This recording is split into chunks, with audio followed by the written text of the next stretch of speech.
Okay, sounds good. Okay, yeah, so welcome to, what book club number is this? Does anybody know? Is it 8 or is it 7? I don't know. I think there were 9 altogether, so I think you must be 8. Gabriel's Virtual Book Club number 8. All right. We're going with it. I don't care if it's true or not.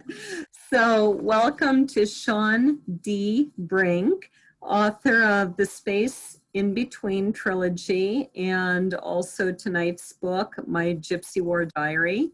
And so, Shawn, first of all, tell us why you use the D. You know, it's really funny, but I've been wanting to be a writer forever, but before I was published, when I was a young adult living here in the Omaha area, I would get phone calls almost every weekend of people that were angry at me. And they were angry at me because I wasn't painting their house and I wasn't showing up for jobs. Oh, no.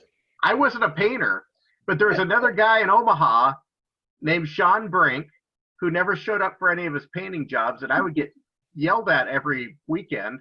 Wow. And so when I did get published, not that I thought this other Shawn Brink would steal my work, but I thought, well, there's more than one Shawn Brink in the world. I should probably just make my name a little bit different. So I added the D, just to differentiate a little bit more. Not that that would ever become a real issue, but it kind of that's something that stuck with me because it was. I mean, I was having hardware stores were calling me and threatening to cut off my credit line, and and I've never painted a house in my life, so I don't know. You could have got that guy in more trouble. Yeah. So, yeah, and so I just thought, well, let's add a D. When I got my first book published, I was had already had the contract signed and had seen the first drafts of the proof of the first book. I thought, you know what? I want to add a D because I don't want to be mistaken for another Shawn Brink. So that's the story behind it anyway. See, on a kind of scary note, you know, talking about what's just going on here, one of the officers that was involved in this whole event, there is someone in Brooklyn Park who does have his same name. And so his house has been under some attack, and they've had to do some protecting of him for exactly that reason, because he's got the same name and people jump to conclusions. And I understand it's kind of like the John Smith of, he's, what is he, Vietnamese, I think. And whereas I don't have that problem, there's one other Laura Vosica in the world, and I'm surprised at even that. So, but that's a great story, and I think probably the painter was at home writing books when he was painting. That's right. I think you were wise to be cautious. So, tell us a little bit about My Gypsy War Diary, and also how you got from this sort of apocalyptic Christian end times thriller to this completely different story. Okay. Well, first of all, a little bit about My Gypsy War Diary. It's I guess I would call it maybe a young adult suspense story. It's set in actually the town I grew up in, Norfolk, Nebraska. And it's about this young boy who moves to Norfolk. And once he gets settled in, he gets wrapped up in this whole adventure. It's kind of a hidden secret in Norfolk that there's a band of gypsies that kind of runs the underworld in Norfolk. And this kid kind of gets sucked into it in kind of a strange way, kind of through his connection with his next door neighbor, who's his only friend, who happens to be an elderly woman named, gosh, I can't remember her name. That's horrible. It's my book. Mrs. Skulls. I'm sorry. Yeah, Mrs. Skulls. And together they end up with this whole adventure of dealing with this band of gypsies that kind of run the town underneath what the town actually sees on the surface. So that's the overall premise of the story. In answer to the second part of the question, how I ever got from writing Christian apocalyptic thrillers to this, I guess I don't really tie myself down to a specific genre. It's just something I wanted to write. This book, my Gypsy War Diary, just kind of begged to be written. It's based on so many of my own memories growing up. I had a very active imagination as a kid, which I'm sure you guys all do too, being writers. But a lot of this book is very fictitious, and it's got a lot of kind of tall tale feel to it. So it's not real, but in my mind, when I was a kid, a lot of this is actually real. So to me, it was so easy to write. It was just always in my head, and it was just something that begged to be written because it was my life growing up in many ways. So that's how I ended up writing this story. So it's kind of stories of like neighborhood legend and that type of thing, or is there some fact behind any of it, or is it all just kind of make believe? Yeah, there's elements of truth throughout the whole story, but then it's exaggerated almost to the point of being a tall tale. So, for example, the house that's this main character lives in is 405 South First Street in Norfolk, Nebraska. That's the house I actually grew up in. But the house is just it's just really dilapidated and run down. And it really was when my parents bought it for $17,000 in 1978. But I exaggerated it even further. For example, in the house on on First Street, in the house in my book, the house was built in the 1870s, and it wasn't built with electricity. So someone retrofitted it later on by just putting the knob and tube wiring over the walls. So it looks almost like a mad scientist feel throughout the house. That's not the way it was in real life. However, in real life, I would go up to my bedroom and turn on the light switch, and a lot of times you'd hear the sizzling sound and it wouldn't come on right away. And we finally got an electrician in there, and the house had been partially wired with car wiring. So there's elements of truth into it, like I said, but then I've exaggerated even further for just for the joy of writing weird tales. So yeah, I've exaggerated further just for the entertainment value of the reader. I think that's what makes the book fun. And I was kind of laughing when you talked about, what we never know the main character's name. But actually, Bob and I were just discussing this with his kids, I think just yesterday, that why is this kid friends with Doc in Back to the Future? And his kids were like, how does a young kid, a high school kid, become friends with this crazy old man? And I was telling them, well, I didn't even think twice about that, because when I was growing up in this big, huge 1920s, 3-story house plus a full basement in Duluth, my little 3-year-old sister actually was friends with our next door neighbor, who was probably in her 60s or even 70s. And she had been a former Rockette in New York, and she still led this dancing troupe. And my little sister would go over there all the time, and they would have these tea parties together, so it didn't even make me think twice. Why is this high school kid with this crazy old man? And it's the same in your book, that this is his friend, this old lady next door. So I thought that was kind of neat. And that's a truthful part of the story too. My next door neighbor, her name wasn't Mrs. Scholes, it was Mrs. Myers. And she was in her 90s when she lived next door to us.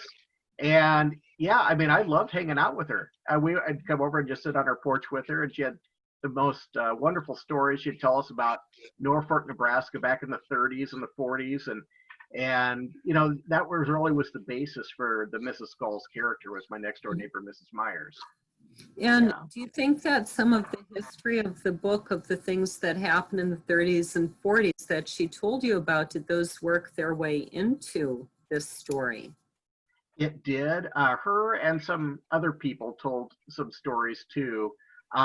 Really what started the whole idea of this book was the fact that my dad was telling me when I was an adult, he told me about when we first moved into this house back in the 70s, that he had met an old lady there that went to our church, and she had told us that she grew up in that house, and she told him about the attic, because I always loved to play in the attic. It was unfinished and it was hot and dusty, but I used to go up there and I loved to play Maggot Scientist or any other weird thing that kids would play in an unfinished attic.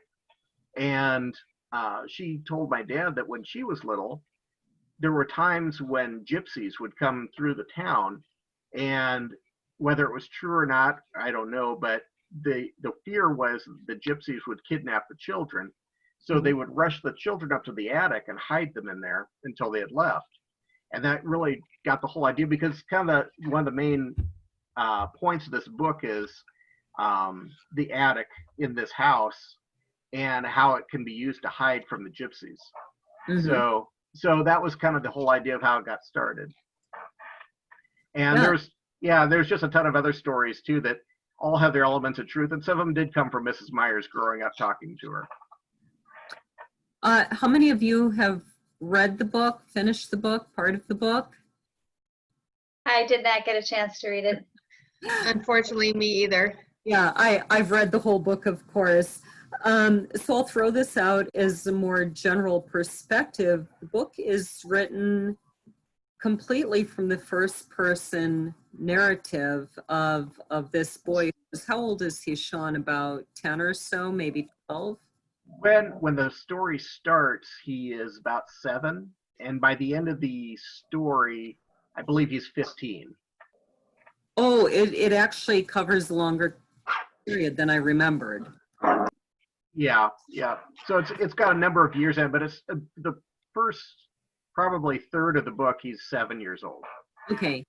But when the main action takes place with this whole treasure hunt, he's more like 15 by then, right? Yes. Mm-hmm. Okay. So I'm wondering, for the rest of you, how do you feel about first person narrative, and when do you think that a book really lends itself to that? Well, I just think right away of To Kill a Mockingbird, and that, Jean Louise, or Scout, is like 6 when it starts, and I think that's all in first person, isn't it? I'm trying to remember now. It's been a long time since I read it. Anyway, it's from her perspective. So whether it's first person or not, you're definitely in Scout's head the whole time. And I think it's amazing, because you get that childish perspective, which you might think is clueless or whatever, but instead it often turns out to be very surprisingly profound, and that's always fun. Mm-hmm.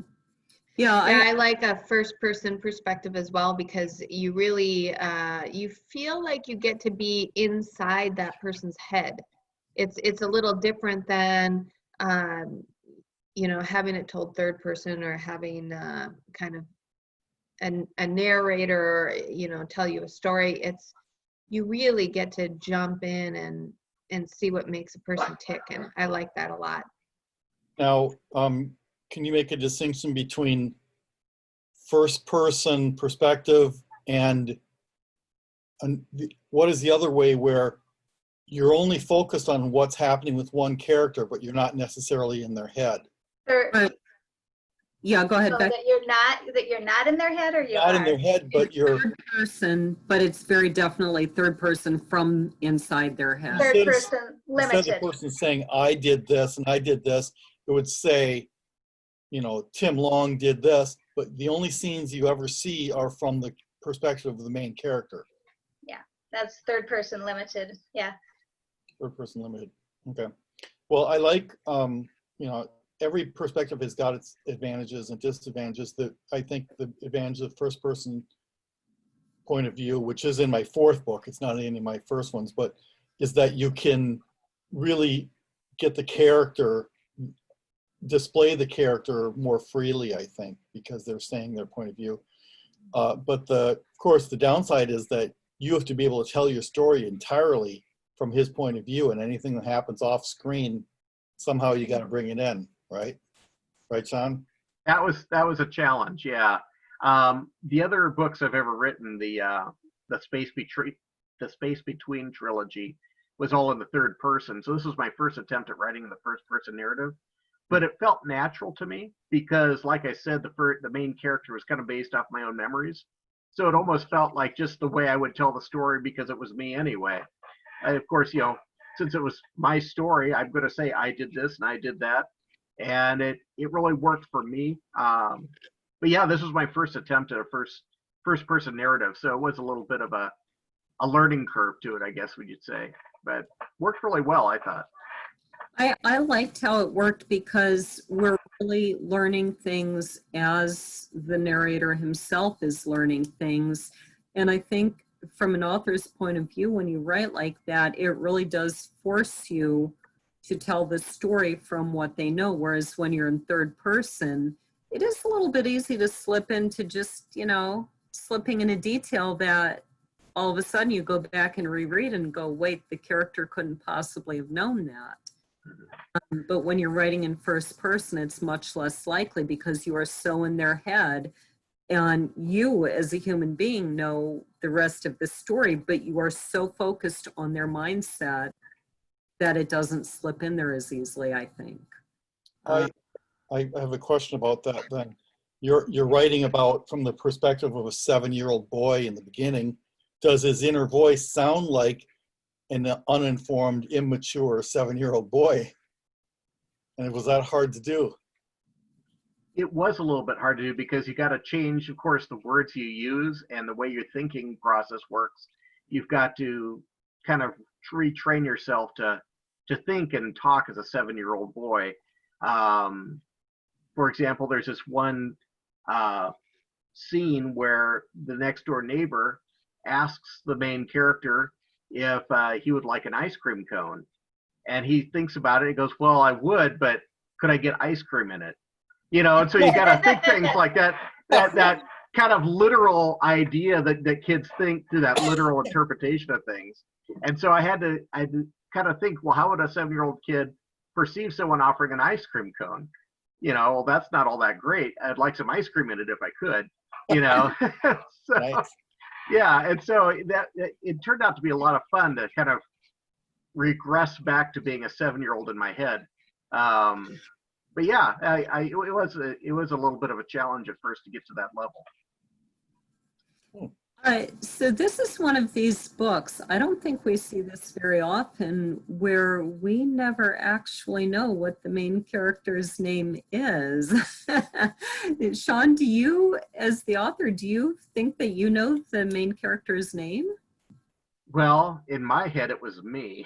But I really struggled with that when I was writing it. I thought, I should probably let people know his name at some point.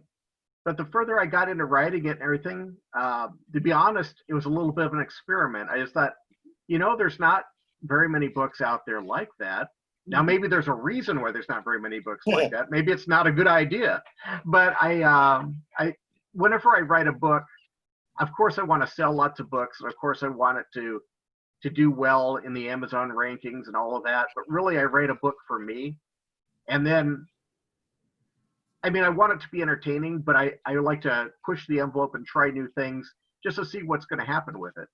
And that was one of the things I just wanted to kind of push the envelope and think outside the box and thought, well, let's just see what happens if we write a novel where the main character's name is never mentioned and to see how people perceive it. So. So as a literature teacher, I would have two interpretations possibly for that. Okay, why did the writer not give the character a name?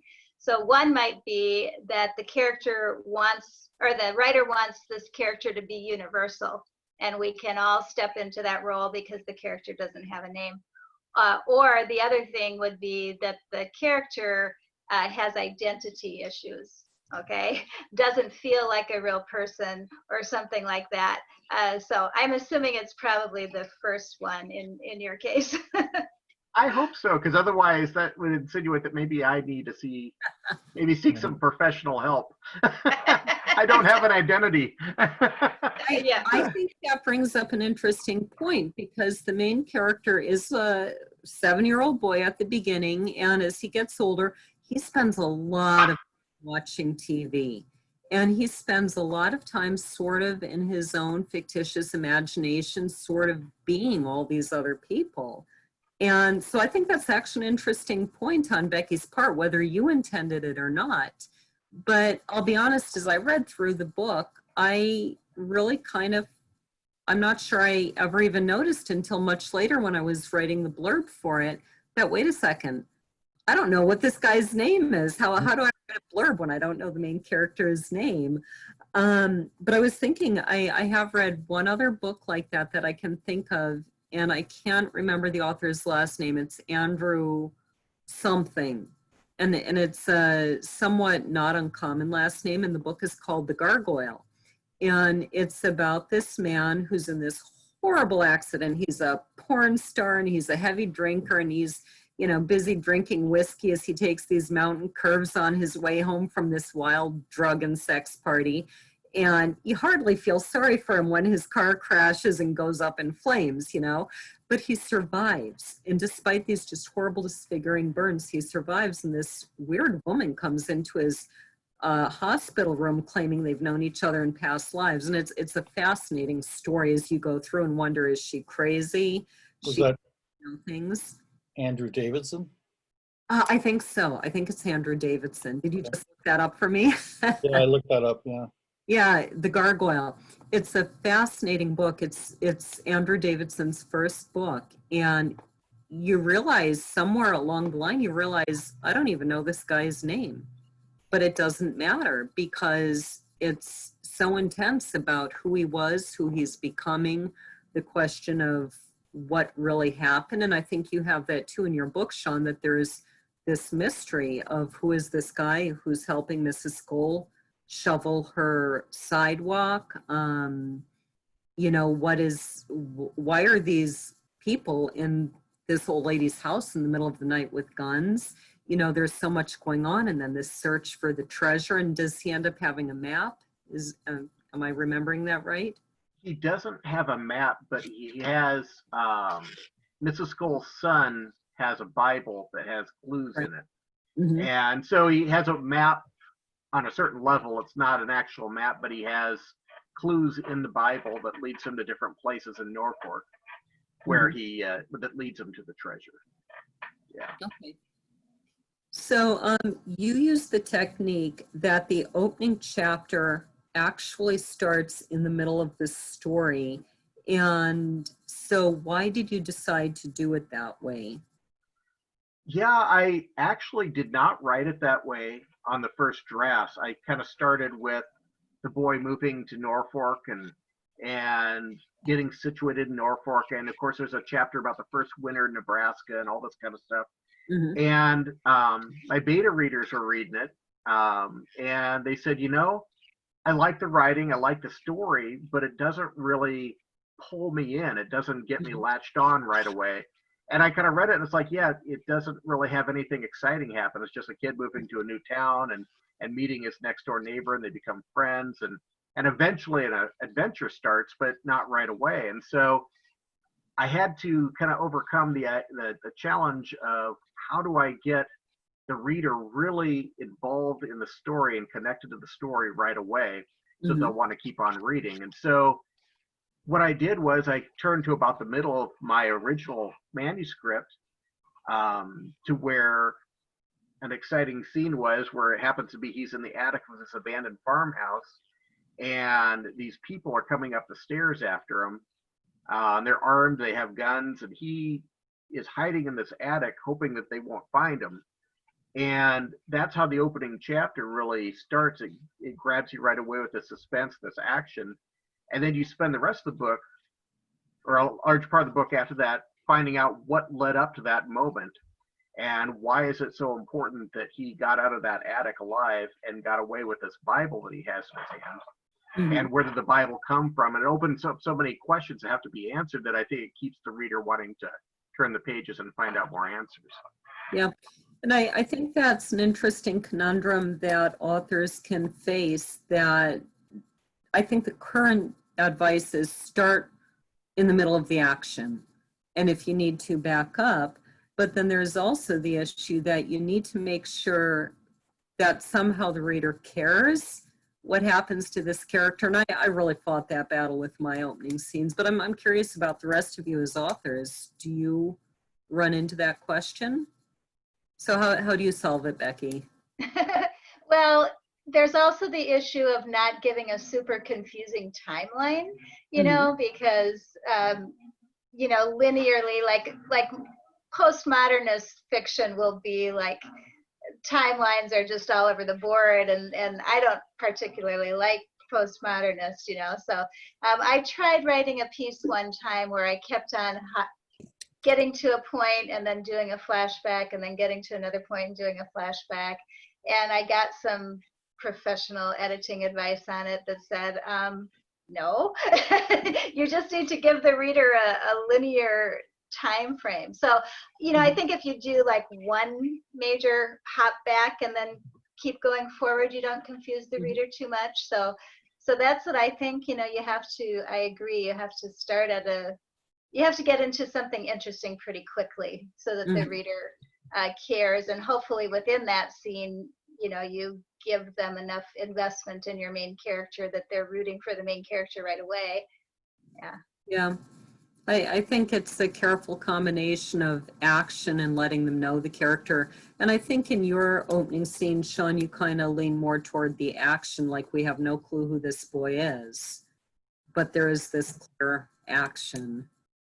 So, Bob, your books jump back and forth in time, in the time leaper. How I was going to mention that actually my first book, The Smart Kid, starts with an action scene, and you don't really find out about that storyline until the last half of the book.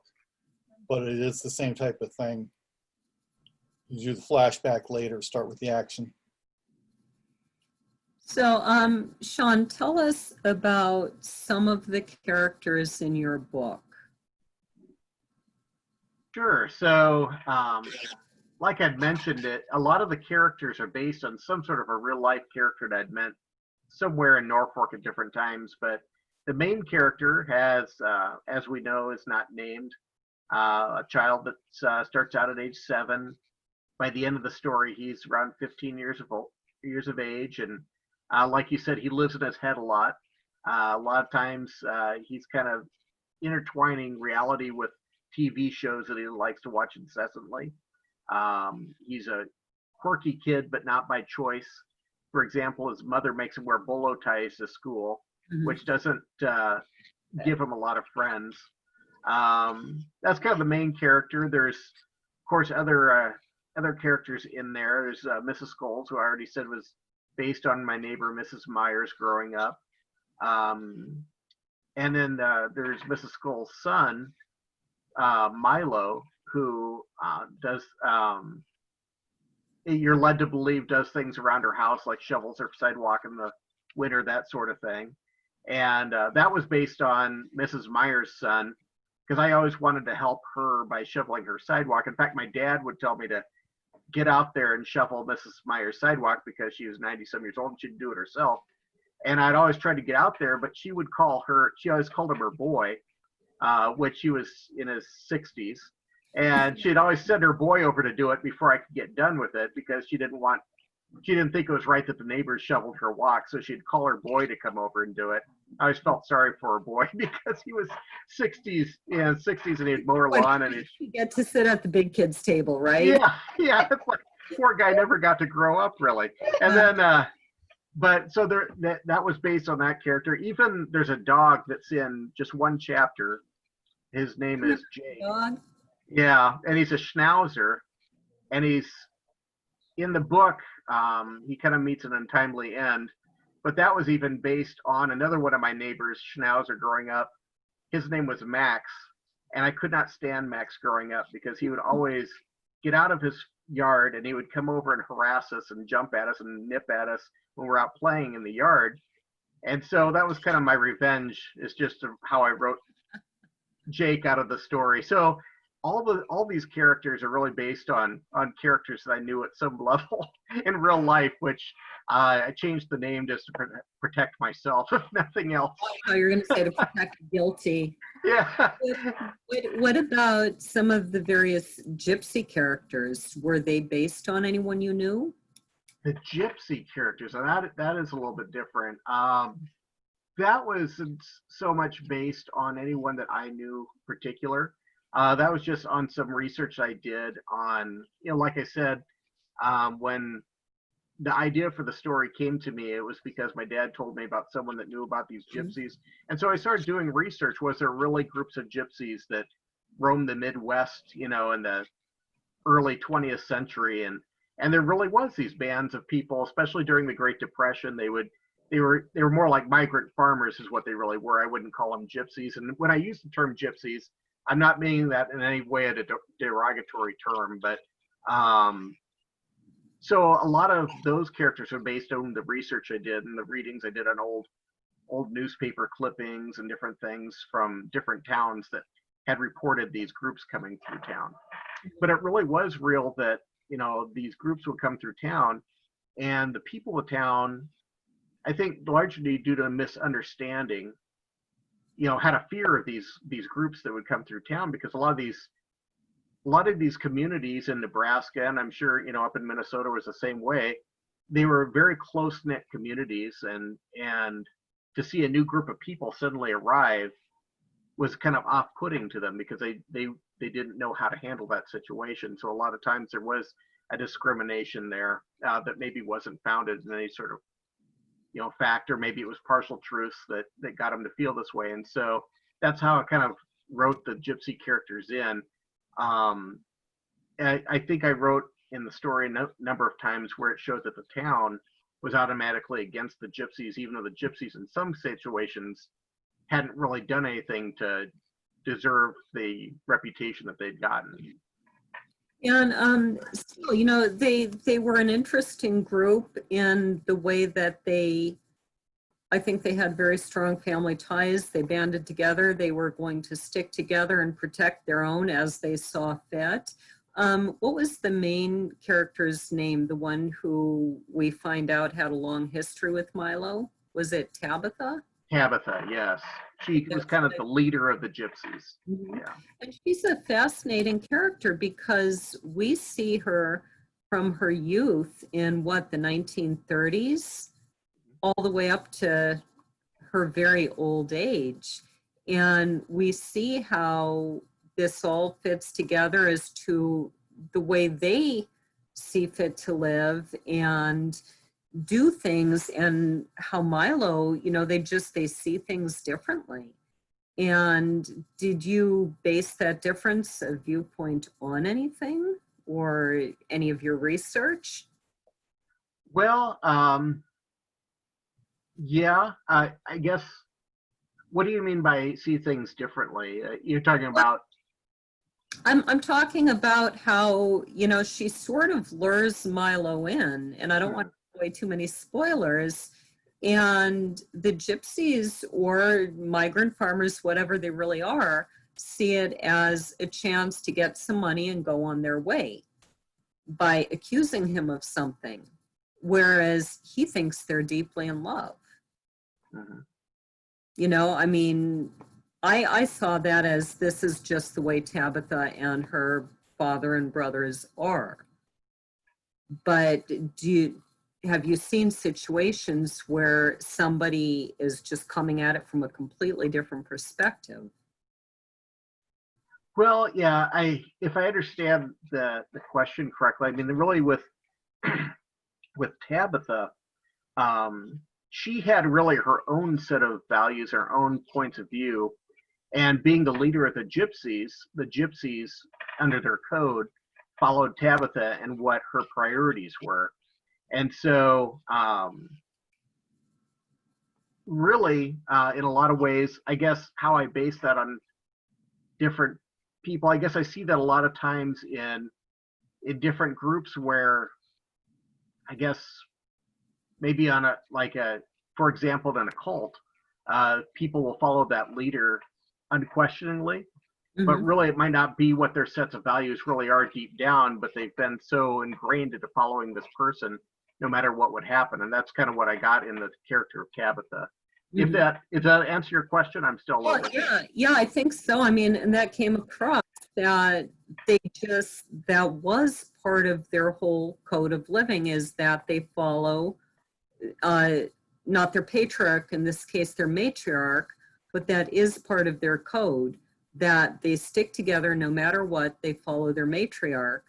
And I didn't necessarily see them thinking, is it right to do what she tells us to do in this case? And maybe for many years, maybe they felt that she had held them together in tough situations. But I thought it was an interesting contrast. And one of the things I found interesting was that all these years later, after all the damage that was done to Milo, he still loves her and he is still full of forgiveness. Where does that come from as a writer? Well, I guess, I can't say that I follow that code as much as I'd like to, but that really is, and even I guess it comes in a certain play, especially given current things that are happening in the world right now. Is, I guess, the character of Milo saw both sides of every person. He wanted to see the good in people. And even when that person might be taking advantage of him, he still sees a sliver of good in it. And I think he's conflicted with that. And he knows that Tabitha isn't really good for him. And he knows that Tabitha has used him, but yet he wants to redeem her to a certain extent and to show her that she does have some good in her. And I tried to draw that out, especially the last scene with Tabitha, when they're in the tunnel, that he was trying to, even at that last moment, pull some good out of her and change her ways and to get her to understand that she doesn't have to lead this life that goes down this dark path of crime. Yeah, I really liked that in this. And I do think that Milo definitely had some bitterness because they destroyed his life in a lot of ways. There's no way around that. And yet at the last minute, as he looked at her again, and here she is, she's not this beautiful young woman that he fell in love with.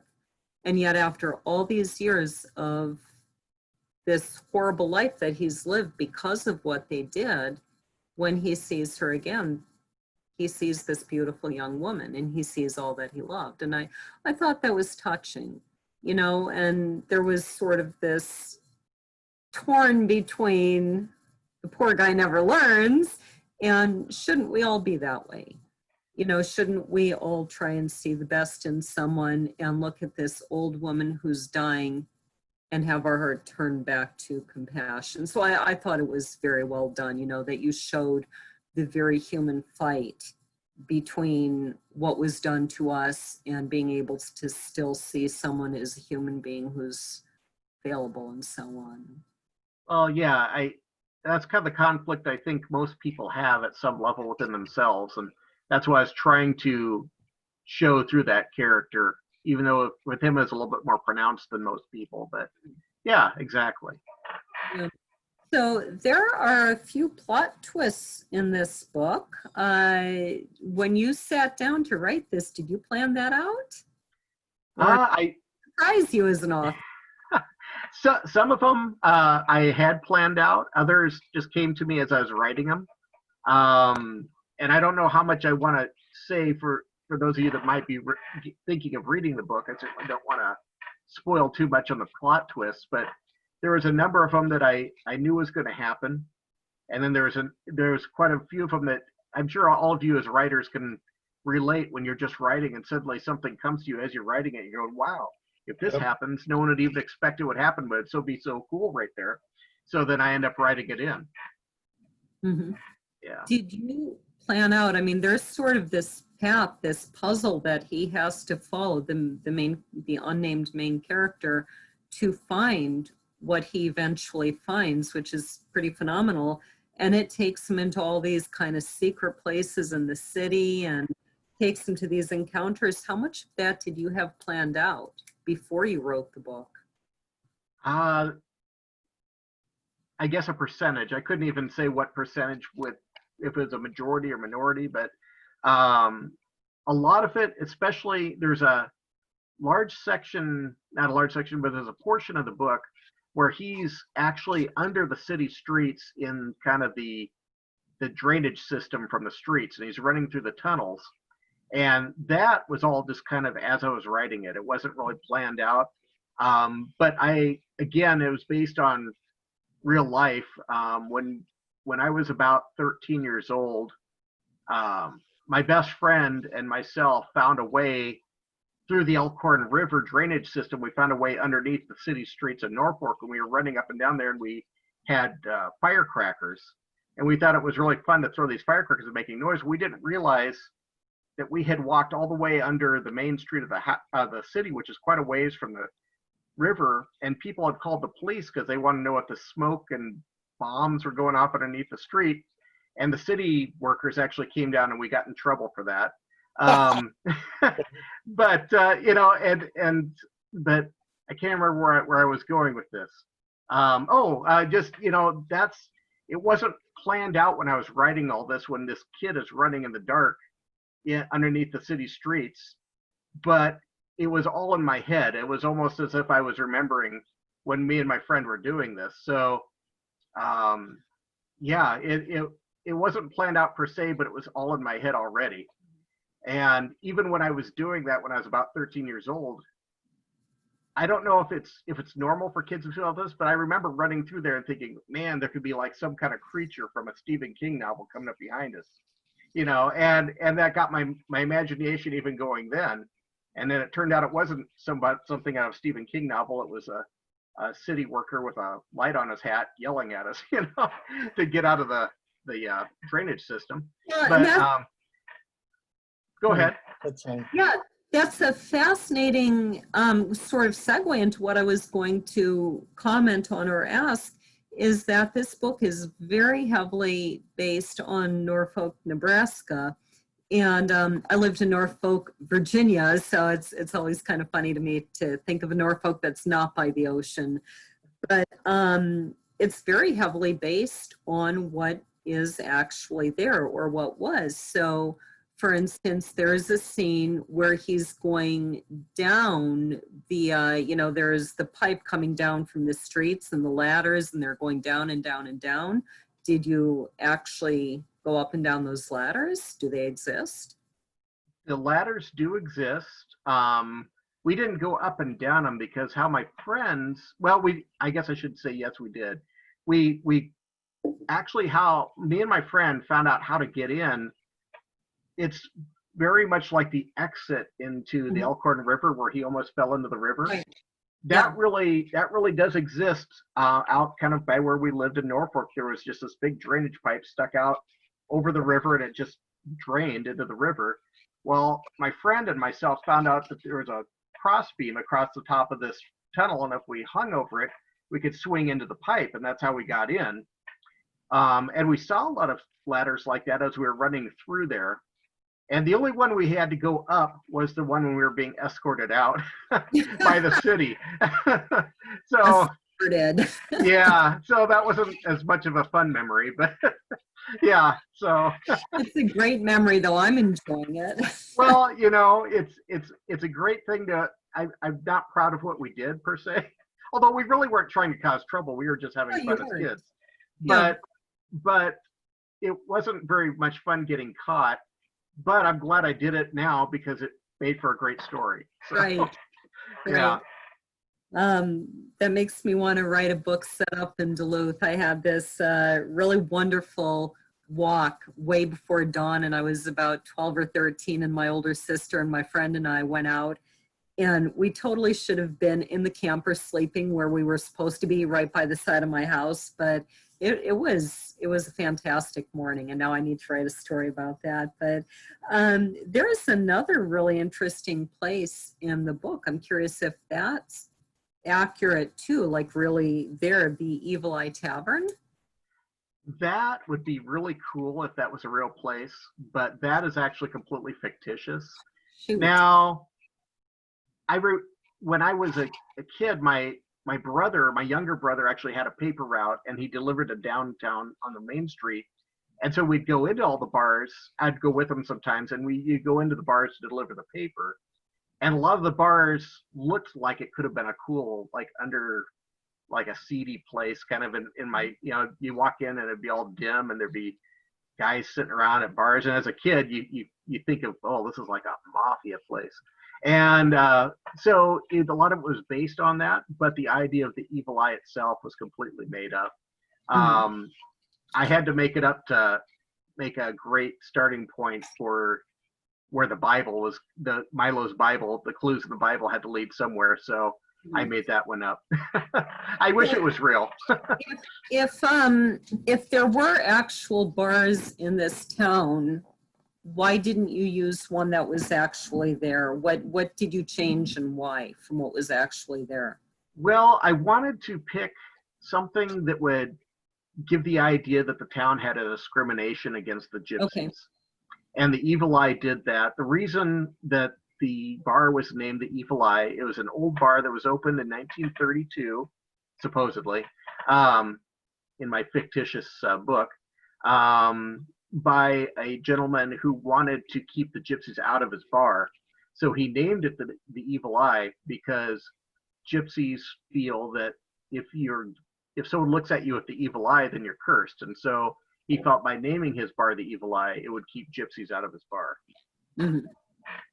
And so that's There's why. a specific reason for a name. Yeah. Yeah. Let's see. And there is something unique in front of that bar. Do you want to tell everybody what it is? Sure. So there's actually, and again, I don't want to go too far deep into it, but I'll go ahead and tell you there's a statue on the street in front of the Evil Eye Tavern. And it's a statue of a big bronze statue of a guy holding a big stein of beer. And what it actually is, in addition to that, it's part of the map. The map that Milo has in the Bible leads him not only to the bar, but to the statue in front of it, and because there's a secret hidden within it that helps lead him to the treasure. I don't know, Laura, should I go into more detail than that, or would that be too much of a spoiler? Yeah, too much of a spoiler. So, but it is a fun story because of that, because I think everybody deep down has this hope of someday following the secret map or these clues and finding this amazing thing.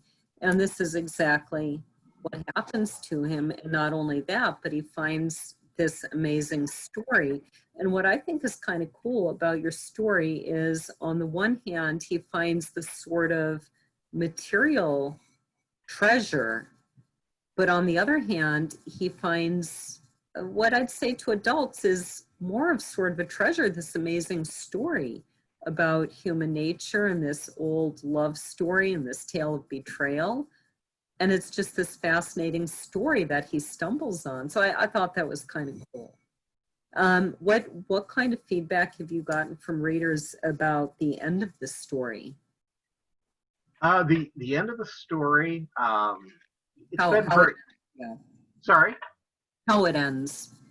Sure. So how it ends, actually, it's been overwhelmingly positive as to how people like it.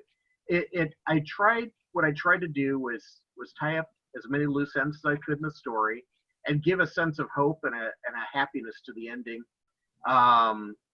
Actually, the very last chapter wasn't in the original manuscript either. Laura, you kind of gave me the idea for that, because one of the things I really wanted to get across to the reader was that this isn't a novel designed to bash on a group of individuals, this being the gypsies. I didn't want this book to look like it was discriminatory or that I don't like gypsies as a group or anything like that. It was just the antagonist group in this book.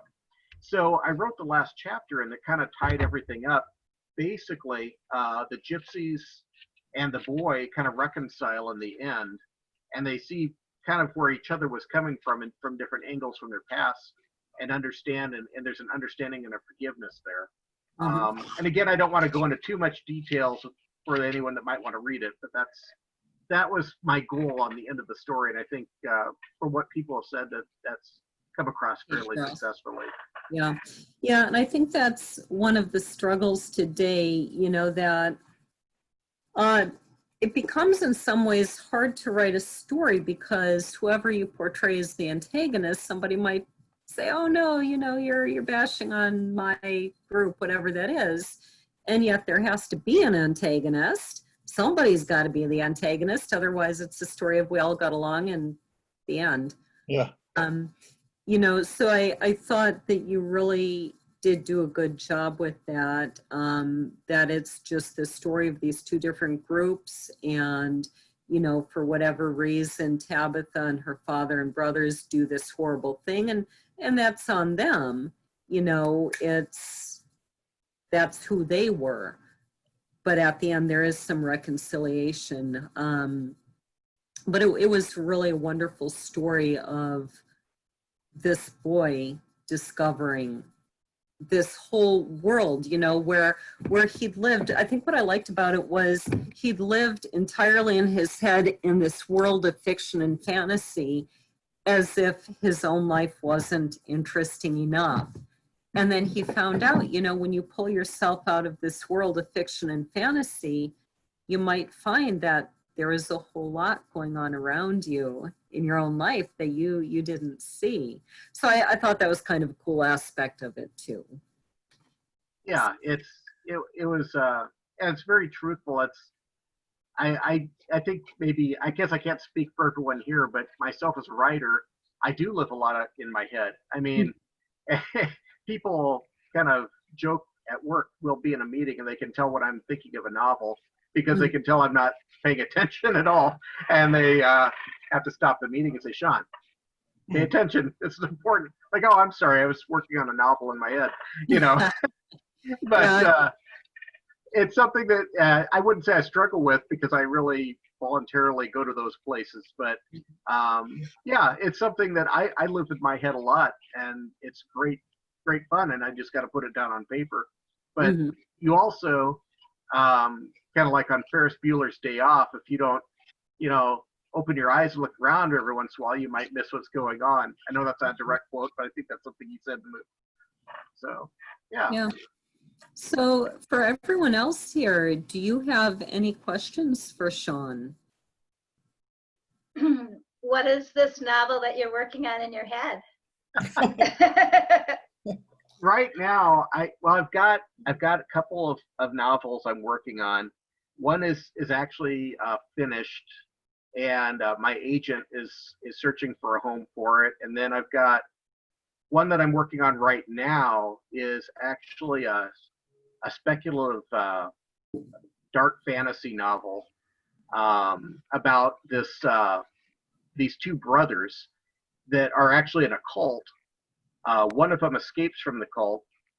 The other one remains in the cult and is told that unless he gets his brother back, the whole cult's going to disintegrate into nothing. And so, but if he does get his brother, then the two of them together will be so powerful that they'll be able to rule essentially everything. So one of them is trying to escape the cult. The other one's trying to bring him back in. And on top of that, they have the relationship of brotherhood. So they're brothers and they don't want to hurt each other, and yet there's no option but to hurt. One of them's going to get hurt no matter which direction they go. So that's what I'm working on right now, and it's kind of a work in progress. So I know that's kind of a loose, strange thing to talk about, but it's going to coalesce, I'm sure, soon, and then I'll have hopefully an original novel ready to go. Sounds cool. Yeah, thank you. How long have you been writing, Shawn? A couple of answers on that. I've been writing since I was old enough to hold a pencil. But I really got serious into it back in the early 90s when I was in college. The first time I tried to write any sort of lengthy fiction, I was just getting ready to start my senior year of college. It was like 1994. And I'd taken a summer job, and I found this job working at a Kmart store, working overnights unloading the truck. So I'd work a 10-hour shift overnight. I can't remember exactly. It was like 9 to 6 or something like that, overnight. And what I found out was in the early 90s, there's no internet yet. So there's nothing to do on my days off because I was sleeping during the day and staying up all night. My friends didn't do that. So I had nothing to do. You turn on the TV back in the early 90s at 3 a.m, all you got is infomercials. So I thought, well, I've always, yeah, and so I thought I always wanted to write a longer piece of fiction. I'd always written short stories, but I thought I'm going to try to write a novel. And so I just tackled it on my days off from not working in this job. And I put out the worst novel ever. It was just really bad, but it was my first attempt. Writers, you might have some competition for that time. It was just horrible. I didn't keep a point of view straight. I had things going on that made no sense. But what it did do for me was it got me hooked. And I knew it was garbage. I'd look at it and go, that is just horrible. And it's still sitting in my attic somewhere in a box. I'll probably give it to my kids someday when I'm old, and they'll say, "Oh, thanks," and then they'll throw it away when I'm not looking. But what it did do for me was it just got me hooked on writing, and from that point on, I just haven't stopped writing since. That's been 25 years ago now. So, it's just, and I'm sure you guys all have similar stories. I mean, no one writes a book that doesn't love to write. So it's just one of those things, and the more you practice, the better you get at it. So yeah. I had a friend who used to always say, throw away the first million words. I'm plugging my computer. I just realized it's getting a little bit low here. That would be all my books if I did that. Oh. So, any last minute questions? All right, so I guess following up on that, so are you saying, Shawn, that you just sort of learned to write by trial and error, or you didn't go to any writing classes ever? I've never taken a writing class. In high school, of course, you had to take English and all that. And those classes always kind of drove me nuts because I'm not a structured person. And so, and even now, I couldn't tell you, I mean, I know what a noun and a verb is. And besides that, I just know what sounds right when you write it, which is kind of funny because what I do for a living is I'm a copywriter, and I don't have any idea what the parts of a sentence is. Wow, nice. But I, a couple of things help with that. First of all, I've learned what sounds good when you write. And then also the internet helps greatly with when you're like, is that correct? And you can check. So that's how I do my job. But yeah, I've never taken a writing class. It's just been something that I've just done. And, I've learned the most by just reading. I read, like I said, right now, I don't have as much time to read, but when I do, throughout my life, just reading and seeing how other writers write, and then that you learn, it's like, okay, so that's how you'd write a scene like that. I love Dean Koontz is one of my favorite writers. You read a Dean Koontz novel and go, oh, that was awesome. And then you try to pick it apart. You say, what made that so awesome? And then you learn that way. So that's how I've learned how to write, more or less, just by watching other people's work and learning from it. Nice. Yeah, I think reading is powerful. If you read a lot of good writers, you develop an ear. So if there are no more questions, we are down to one last week in our spring session of the Gabriel Soren Virtual Book Club.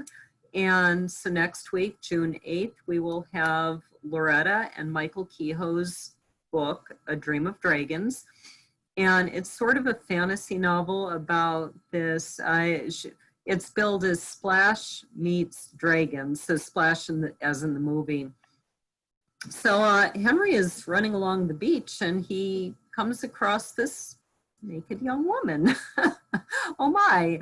And she's completely helpless. She doesn't speak. She doesn't seem to know how to walk. She doesn't know how to do anything.